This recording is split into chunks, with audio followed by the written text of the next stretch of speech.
Baik, terima kasih. Bismillahirrahmanirrahim. Alhamdulillah, wassalatu wassalamu ala Rasulillah wa ala alihi wa sahbihi ajma'in, amma ba'du. Terima kasih atas waktu yang diberikan. Alhamdulillah, ibu-ibu yang berbahagia. Pada pagi ini kita akan membahas tentang bagaimana mengembalikan emas dan perak sebagai mata uang yang berlaku. Nah, ini kalau materi yang akan saya sampaikan, ini idealnya ini mestinya 3 sesi ya. Nah, saya itu sudah membuat ada 2 dari 3 yang harusnya disampaikan. Jadi ini materi pertama ini yang basic sekali, hukum dinar dan dirham dalam fikih Islam. Dinar dan dirham ini yang seperti apa sebenarnya dan kenapa itu menjadi mata uang yang ada dalam Islam. Tadi sudah ada di pertanyaan di polling ya. Nah, oke. Jadi yang pertama, pengertian dinar itu apa, dirham itu apa, kemudian dinar dan dirham mata uang Islam, kemudian ini terkait dengan hukum-hukum penggunaannya. Yang pertama itu untuk individu dalam bertransaksi sehari-hari ya. Misalnya kalau jual beli, apakah kita itu kalau jual beli harus pakai dinar atau dirham ya. Kalau misalnya sewa menyewa atau utang piutang, apakah harus dengan dinar dan dirham? Nah, ini nanti ada terangannya. Nah, kemudian yang keempat ini hukum bagi negara untuk mencetak dinar dan dirham. Ini sudah ada tadi di polling dengan kalimat pemegang kebijakan keuangan. Itu ya negara, otoritas moneter itu ya di mana-mana itu adalah negara. Nah, ini 4 basic ini yang perlu kita pahami. Tapi sebelum itu saya ingin menunjukkan dinar dan dirham ya. Saya punya physically, tapi yang dinar ini sudah hilang, bukan hilang, sudah saya jual ya. Jadi ini mau saya tunjukkan, inilah dinar. Saya punya dinar sama dirham. Nah, ini berapa ini ya, sebentar. Khamsa dinar, ini 5 dinar, kelihatan nggak sih? Nah, ini itu ya, kecil banget. Nah, itu saya punya mata uang. Spotlight. Nah, ini ada. Terus ada juga yang masih ada bungkusnya. Ada. Satu dirham. Nah, saya dulu diberi beberapa pihak, salah satunya oleh Pak Zaim Said. Katanya rasanya kan. Coba pemanfaatan buat dari alat-alat ini. Pokoknya. Baik, yang pertama ini tentang dinar ya, pengertian dinar dan dirham. Jadi kalau yang namanya dinar ini sedikit saya lompat, ada dinar dan dirham yang sekarang ini berlaku di beberapa negara Arab, tapi sebenarnya itu bukan dinar syar'i. Dinar itu mata uang emas, ya. Nah, ada yang disebut dengan dinar Irak misalnya ya. Jadi sebenarnya dinar itu sekarang istilah dinar itu sudah ada, tetapi yang dimaksud itu adalah dinar syar'i dan kalau dirham, dirham syar'i. Dirham itu mata uang perak. Nah, sebelum kita memahami dinar syar'i, dirham syar'i seperti apa, ini saya ingin menyebut beberapa mata uang di Timur Tengah yang menggunakan terminologi dinar ya. Ada dinar Irak, ada dinar Kuwait, ada dirham Maroko.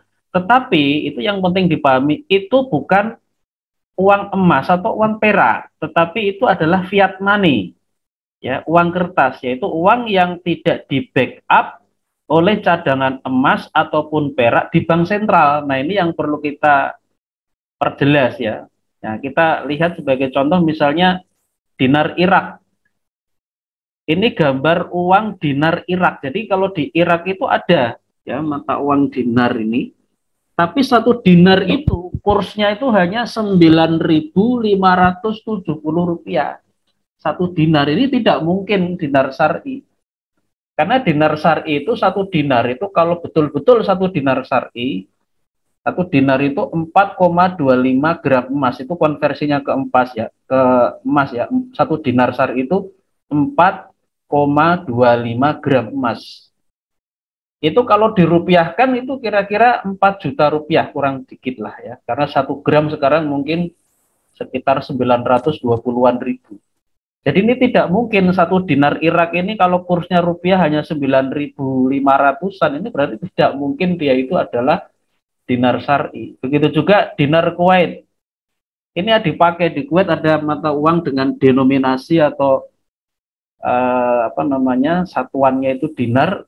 Satu dinar itu kursnya pada ini saya hitung 12 Februari kemarin tahun 2021 46.000 ya satu dinar. Ini tidak mungkin satu dinar itu hanya 46.000 karena satu dinar yang syar'i itu kira-kira 4 juta rupiah ya. Dirham Maroko satu dirham itu 1.000 kursnya ya, satu dirham Maroko itu kursnya 1.500 rupiah lah satu dirham Maroko itu ya. Ini kalau mata uang yang ada ini gambarnya 20 dirham, kurs satu dirham 1.500 rupiah, itu tidak mungkin dia itu adalah dirham syar'i, karena dirham syar'i itu mata uang perak yang beratnya itu 2,975 gram perak. Itu kalau di kurs itu sekitar 73.000 rupiah. 73.000 rupiah itu kurs yang normal, yang standar. Ini hanya 1.500. Jadi ini tidak mungkin. Nah, jadi kita perlu memahami yang dimaksud dinar itu adalah dinar syar'i, dinar yang ditentukan oleh syariah yang dulu pernah ada di masa Rasulullah dan Khulafa Rasyidin ya. Dirham syar'i juga demikian, jadi bukan fiat money atau an-nuqud al-waraqiyah ya. Nah, ini bagaimana ketentuan dinar syar'i? Dinar syar'i itu emas murni 24 karat yang beratnya itu 4,25 gram emas. Itulah standar untuk satu dinar syar'i. 4,25 gram emas murni ya. Kalau satu dirham berapa? Satu dirham syar'i itu 2,975 gram perak.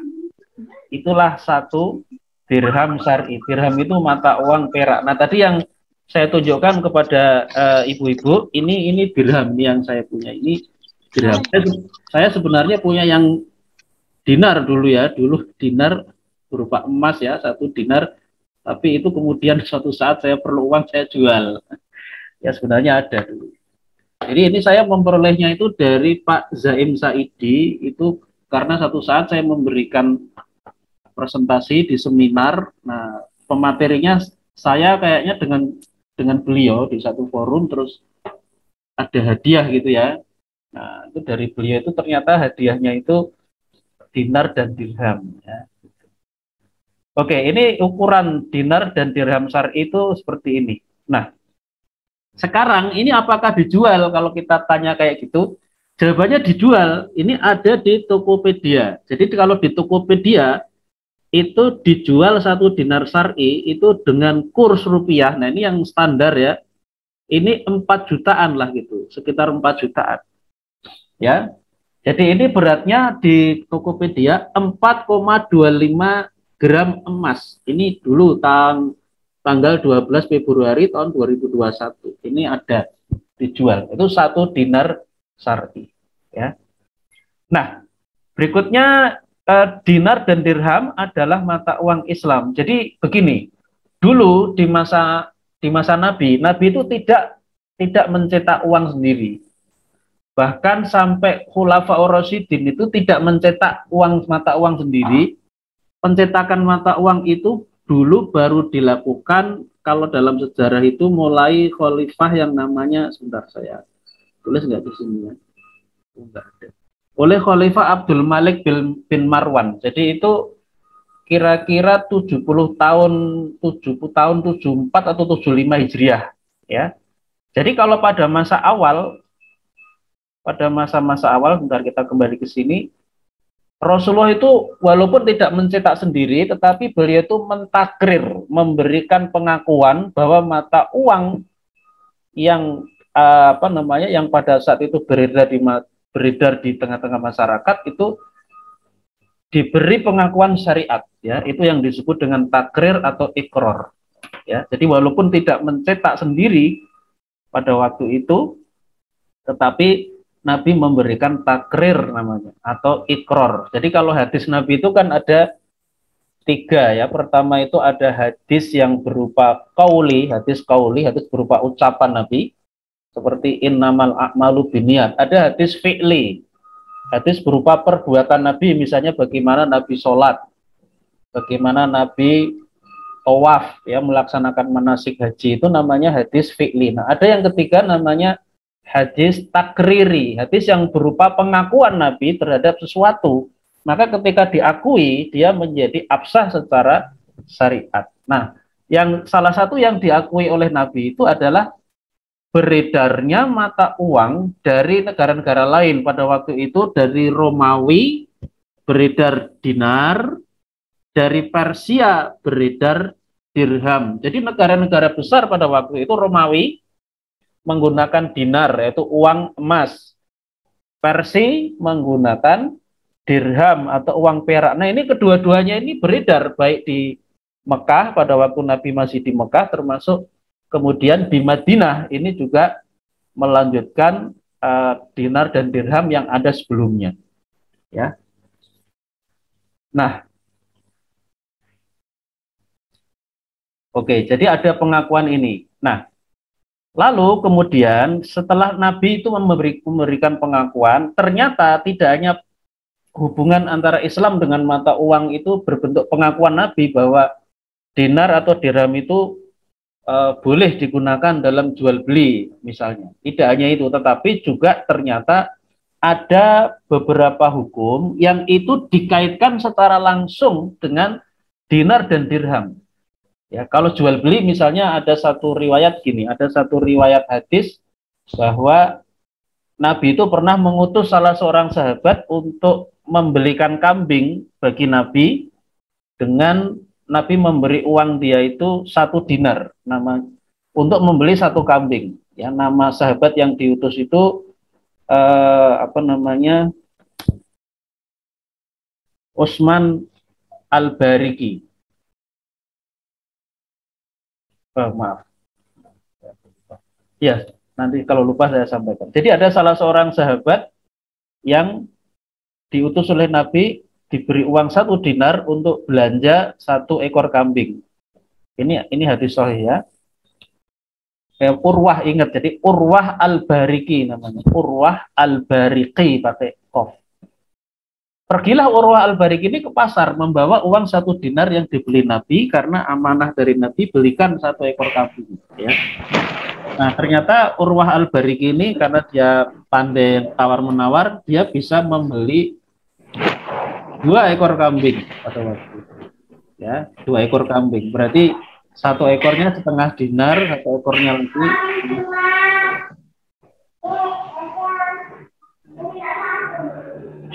Istiqomah isti. Bos tolong di-mute. Baik. Jadi dengan uang 1 dinar itu Urwah Al-Bariki membeli 2 ekor kambing, bukan 1. Jadi karena dia pandai menawar, berarti 1 ekornya 1/2 dinar, 1 ekornya 1/2 dinar. Lalu yang berikutnya itu dia menjual lagi yang 1 ekor dengan harga 1 dinar. Jadi setelah dia punya 2 ekor tadi, yang 1 dijual lagi dengan harga 1 dinar. Nah, setelah itu dia kembali dari pasar menuju Rasulullah dengan membawa 1 ekor kambing sesuai dengan amanah Nabi, dan 1 dinar dikasihkan kepada Nabi. Ya, Nabi bertanya, loh kok bisa begini? Lalu dia cerita. Nabi kemudian mengatakan, semoga Allah memberikan keberkahan kepada perdagangan kamu. Jadi ini contoh bagaimana Nabi memberikan takrir ya, persetujuan penggunaan dinar ya sebagai mata uang untuk berjual beli ya, dan itu sekaligus juga hadis itu cukup menarik karena memberikan informasi kepada kita di zaman Nabi yang namanya 1 ekor kambing itu harganya berkisar antara 1/2 dinar sampai 1 dinar ya, dan itu kalau kita kurs ke rupiah itu untuk membeli 1 ekor kambing 1 dinar itu masih cukup layak gitu. Jadi kalau di zaman Nabi itu dulu satu ekor kambing itu 1/2 sampai 1 dinar ya, harganya kisaran itu. Sekarang 1 dinar itu kira-kira 4 juta rupiah. Tadi di Tokopedia kan dijual ya 1 dinar. Nah sekarang dengan uang 4 juta rupiah, apakah kita bisa membeli 1 ekor kambing? Jawabannya bisa. Jadi itu artinya apa? Selama 1400-an tahun, kalau orang itu memegang 1 dinar, di zaman Nabi 1 dinar dia bisa membeli 1 kambing. Di zaman sekarang kalau dia memegang 1 dinar, masih bisa membeli 1 kambing. Jadi itu artinya apa? Artinya tidak terjadi inflasi. Ya, kalau kita pegang uang dinar tidak terjadi inflasi. Nah ini yang nanti akan saya jelaskan. Salah satu keunggulan dari dinar itu adalah tidak terjadi inflasi atau penurunan nilai.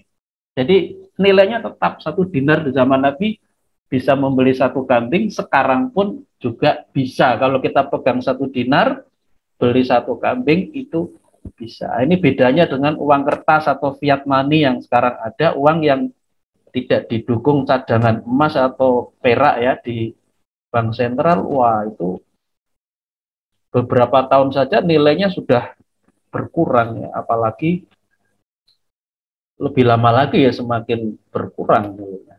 Ya. Oke, ada beberapa hukum syariat yang menggunakan dinar dan dirham itu sebagai standar ya.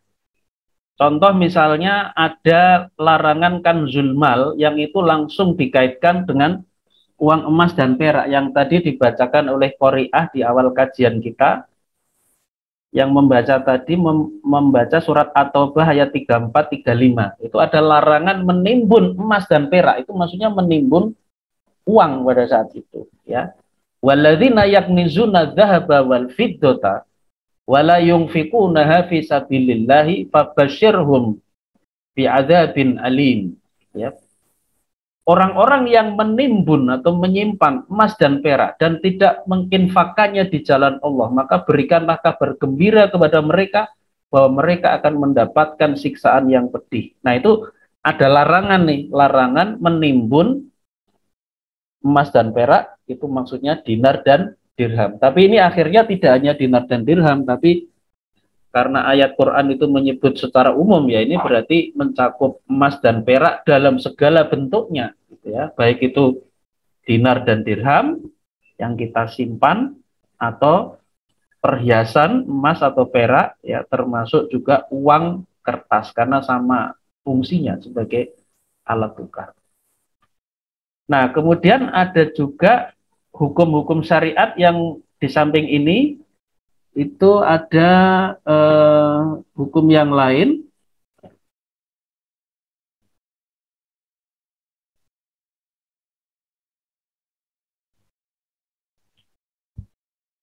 Yang kedua itu ada hukum-hukum syariat yang bersifat tetap yang dikaitkan dengan dinar dan dirham.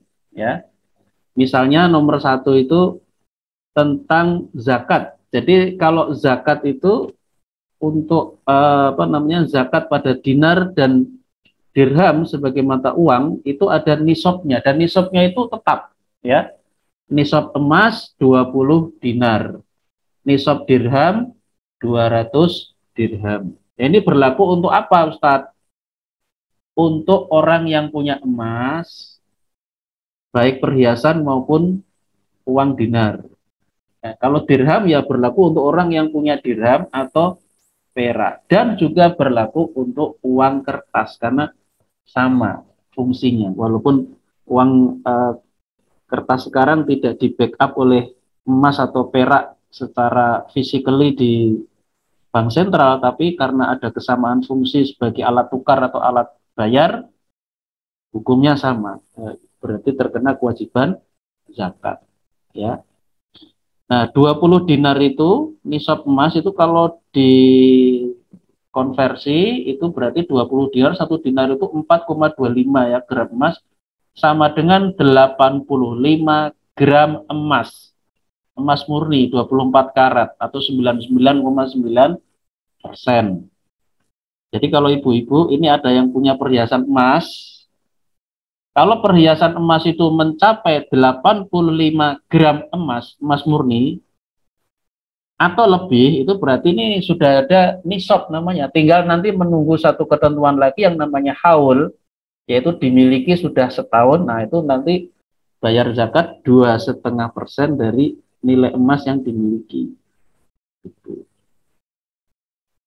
Tapi emas kalau bentuknya perhiasan itu ada ketentuan khusus gini ya.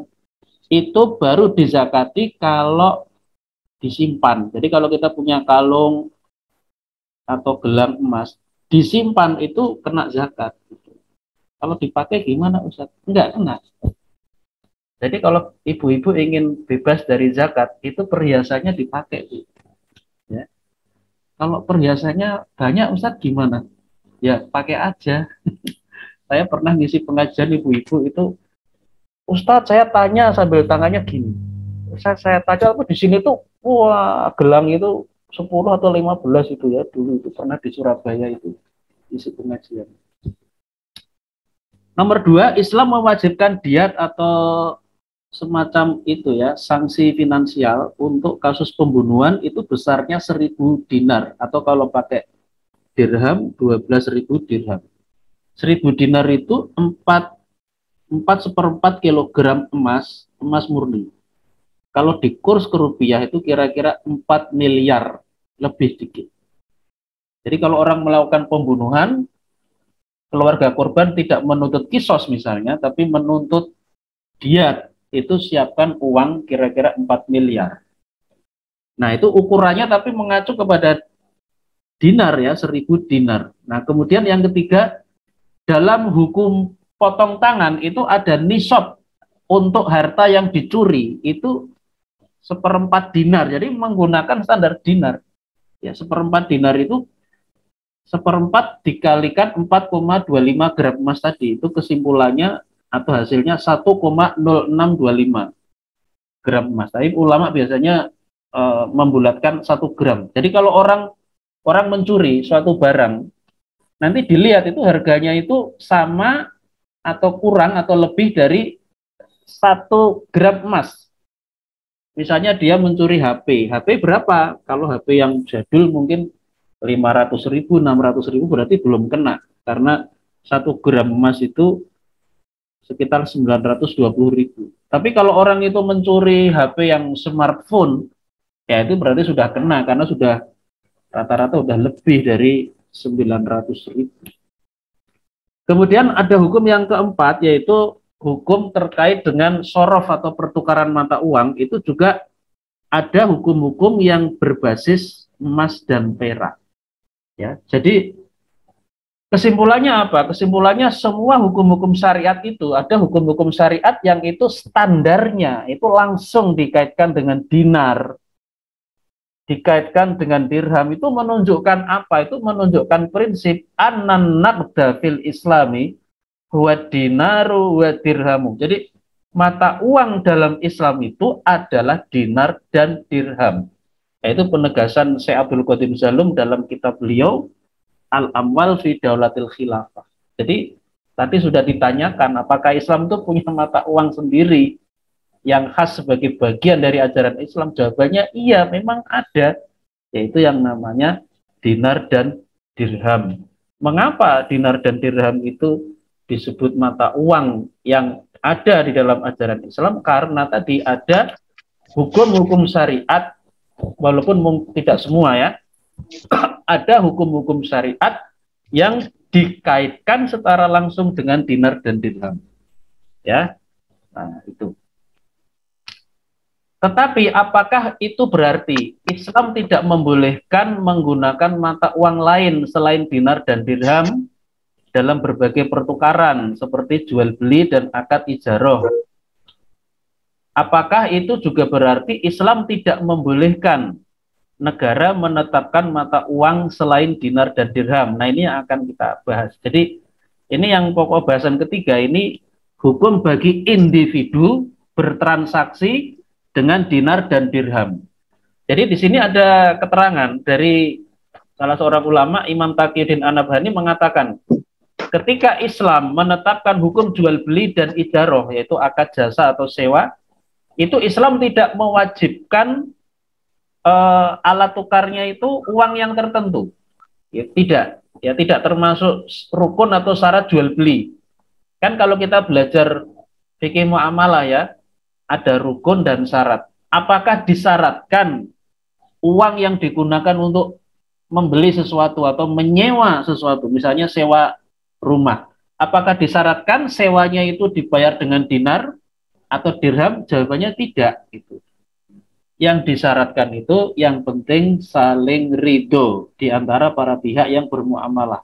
Innamal bai'u antarodin, ada hadis. Sesungguhnya jual beli itu adalah berdasarkan saling ridho. Demikian juga dalam surat An-Nisa ayat 29. Illa antakuna tijarotan antarodin minkum, yang dibolehkan itu mengambil harta di antara kalian itu melalui tijaroh, melalui perniagaan antarodin, secara saling ridho di antara kamu. Maka di sini kemudian ada kebolehan secara syariat dalam pertukaran ya, dalam pertukaran seorang laki-laki menikah dengan perempuan dengan mahar mengajarinya keterampilan menjahit. Kalau dalam kisah di zaman Nabi itu maharnya mengajari hafalan Quran kepada istri. Yang kedua, seseorang boleh membeli mobil dengan harga dia bekerja selama 1 bulan di pabrik si pemilik mobil. Yang ketiga, seseorang boleh bekerja pada orang lain dengan upah sejumlah kilogram gula pasir. Jadi yang seperti ini artinya secara syariah sebenarnya kalau jual beli itu artinya tidak diwajibkan atau tidak disyaratkan jual beli atau ijaro akad sewa itu menggunakan emas atau perak. Ya. Nah, oleh karena itu kesimpulannya dibolehkan juga seseorang itu melakukan jual beli dengan uang kertas wajib atau bahasa Arab itu an-nuqud al-waraqiyah al-ilzamiyah. Yang kedua, boleh seseorang melakukan jual beli dengan uang kertas bukti atau an-nuqud al-waraqiyah al-wathiqah. Yang ketiga, boleh seseorang melakukan jual beli dengan uang kertas substitusi atau an-nuqud al-waraqiyah an-naibah. Nah, apa pengertiannya? Jadi ini uang kertas wajib adalah uang kertas yang tidak dijamin oleh emas atau perak sama sekali, seperti uang rupiah kita sekarang. Itu kalau kita punya uang 920.000 rupiah seharga 1 gram emas, pertanyaannya apakah ada 1 gram emas di Bank Indonesia? Jawabannya nggak ada. Jadi kalau kita punya uang 920.000 yang senilai 1 gram emas itu ya memang itu hanya kertas saja, ya. Nah itu nanti beda dengan uang kertas substitusi. Kalau uang kertas substitusi itu artinya uang kertas yang dijamin emas atau perak 100%, itu yang nomor 3. Jadi kalau kita pegang duit 920.000 rupiah itu adalah harga 1 gram emas. Berarti artinya apa? Di bank sentral itu ada betul-betul 1 gram emas. Itu namanya uang kertas yang kita pegang, bukan sekedar kertas, tapi dia adalah uang kertas substitusi. Yang nomor 2 itu ada uang kertas bukti. Bahasa Arabnya itu an-nuqud al-waraqiyah al-wathiqah. Adalah uang kertas yang dijamin oleh emas dan perak, tetapi tidak 100%. Misalnya 50% saja. Itu namanya uang kertas bukti. Jadi kalau misalnya kita pegang duit rupiah 920.000 rupiah itu kan senilai 1 gram emas ya. Tapi ternyata yang di bank sentral bukan 1 gram emas, tapi hanya 0,5 gram. Jadi hanya dijamin 50%. Nah itulah uang kertas bukti. Ya. Nah, jadi ketika seseorang itu berjual beli suatu barang dengan uang kertas atau fiat money atau disebut yang sekarang itu uang kertas wajib ya, seperti uang rupiah, apakah itu dibolehkan syariah? Jawabannya boleh. Berdasarkan keumuman dalil, bolehnya jual beli. Ya, meskipun kalau kita nanti bandingkan, ya ini persoalan yang berbeda. Kalau kita bandingkan dengan dinar dan dirham, tentu dinar dan dirham itu memiliki keunggulan yang tidak dimiliki oleh uang rupiah.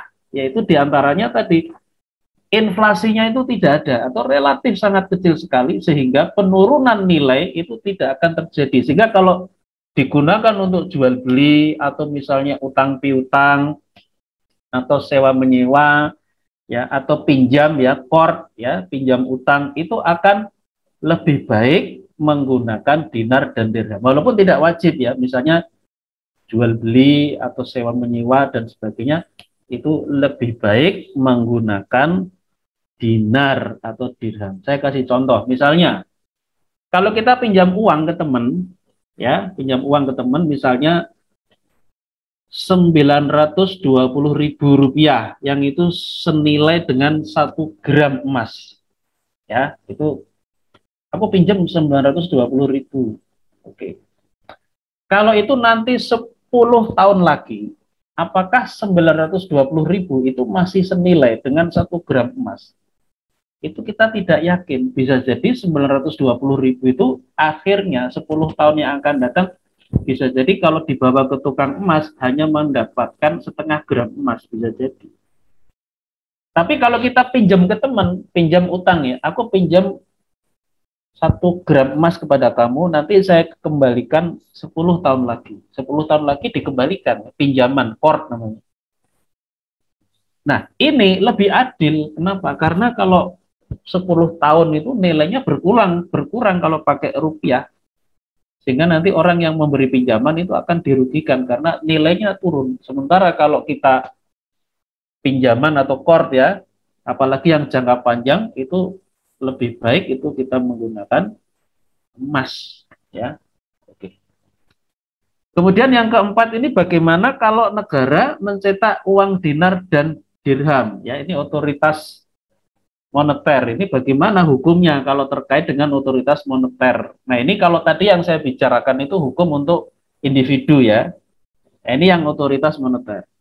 Hukum untuk individu yang dijelaskan sebelumnya itu berbeda dengan hukum untuk negara atau pemegang kebijakan moneter.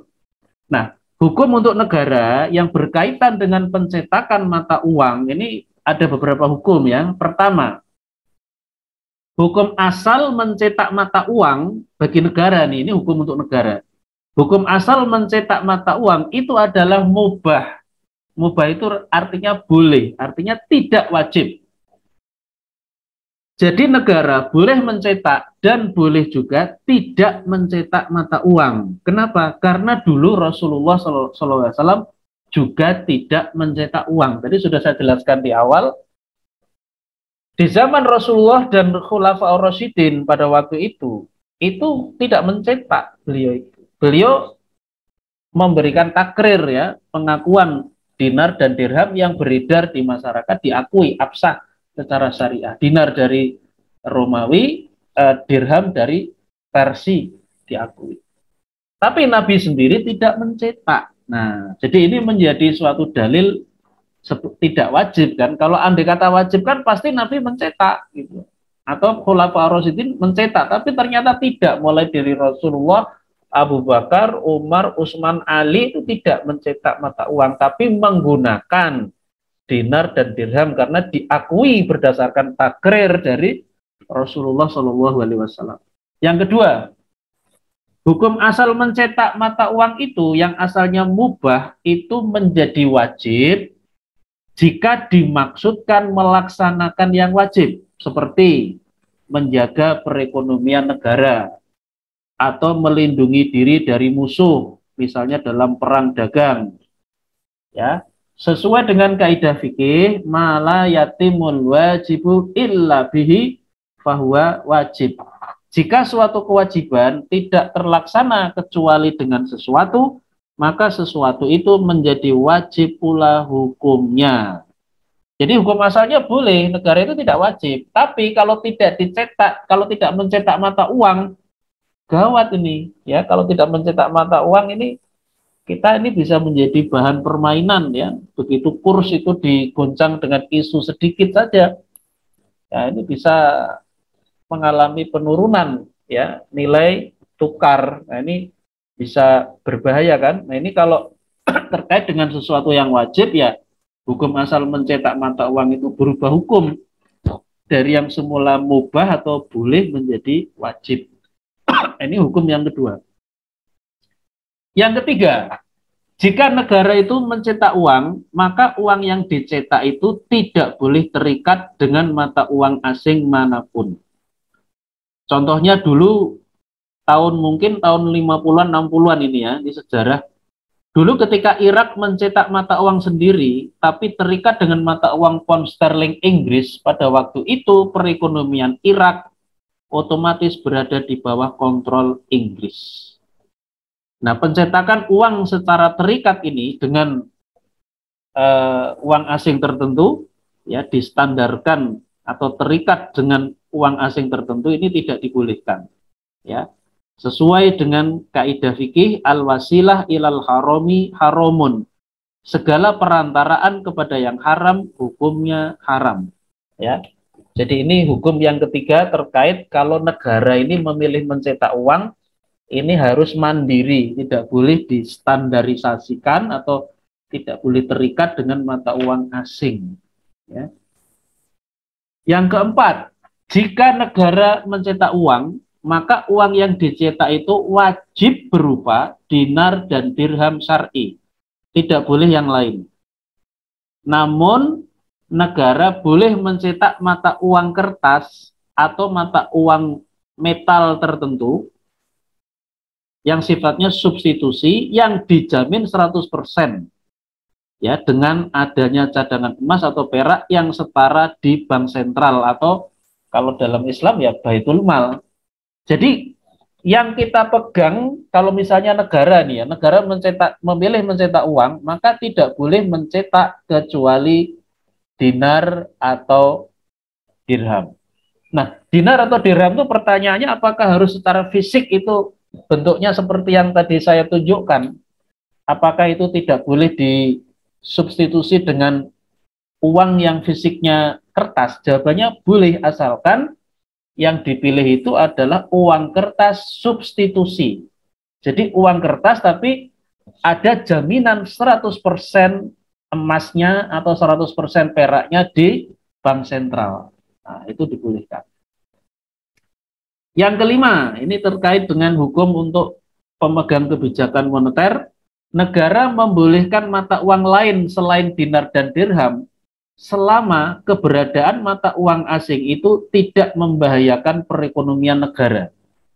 Jika membahayakan perekonomian negara, maka mata uang asing itu dilarang secara mutlak sesuai dengan kaidah fikih al-wasilah ilal harami haramun, segala perantaraan kepada yang haram hukumnya haram. Jadi kalau misalnya suatu saat ya otoritas kebijakan mencetak dinar, mencetak dirham, ada dolar yang ada di tengah masyarakat, dolar.